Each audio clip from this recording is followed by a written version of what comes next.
Hi there and thanks for clicking on this video, guys. Today we are here to check another comparison between two of my really looked forward games that are coming out in January. No, January. Resident Evil is coming out in January.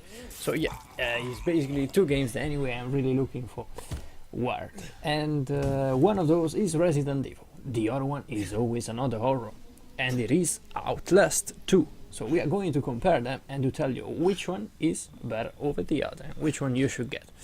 So let's start straight away with a trailer of Outlast, which looks stunning as well. We're going to cover the main differences, we are going to cover the various aspects of the game and to recommend you which one is the best possible game that you can possibly get. So let's start from graphics. The graphics of Outlast, they look really cool as well. This environment looks amazing. But still it looks a little bit fake. It's nothing that can really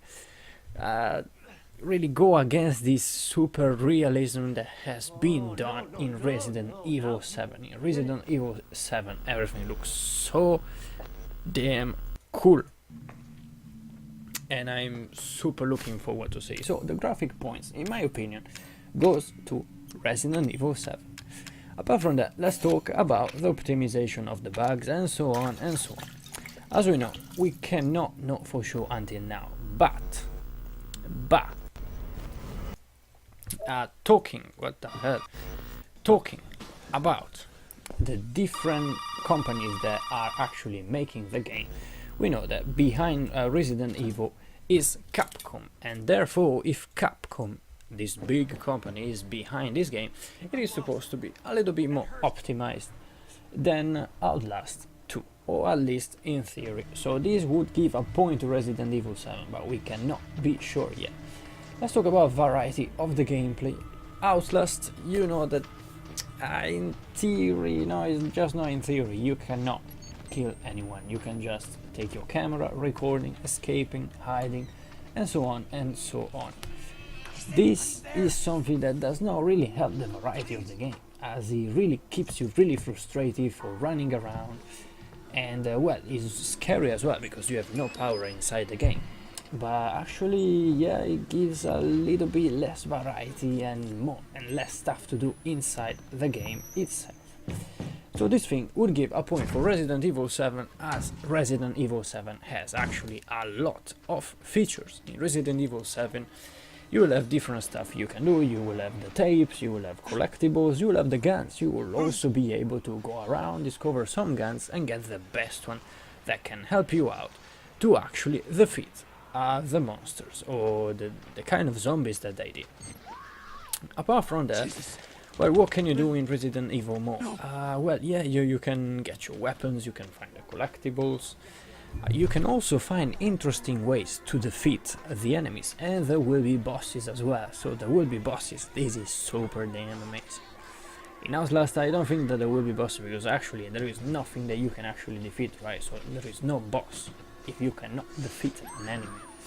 Apart from that, what actually gives a point to Outlast? Outlast, it looks like it's going to have a kind of ghosty religious kind of plot. So if you are one of those guys that look like exorcism and so on, Outlast is going to be totally inspired on that. So could be like the game that you would love, totally love.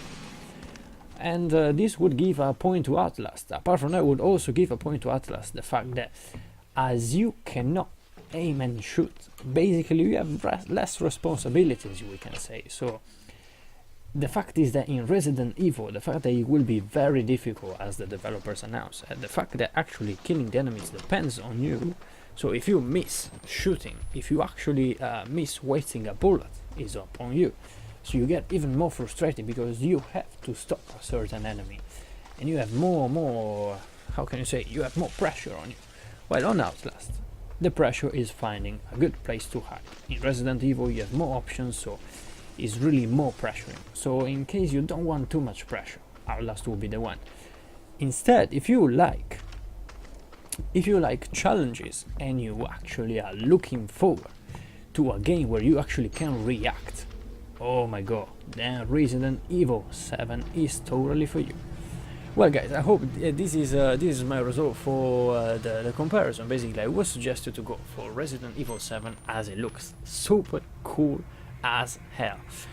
Outlast does as super as well, of course, and it looks totally more driven to the religious side of the horror events.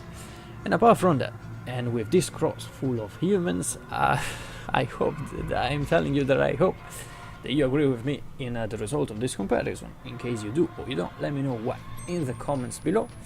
And apart from that, I will invite you to leave a like and a subscribe. I will be seeing you in another of the next videos.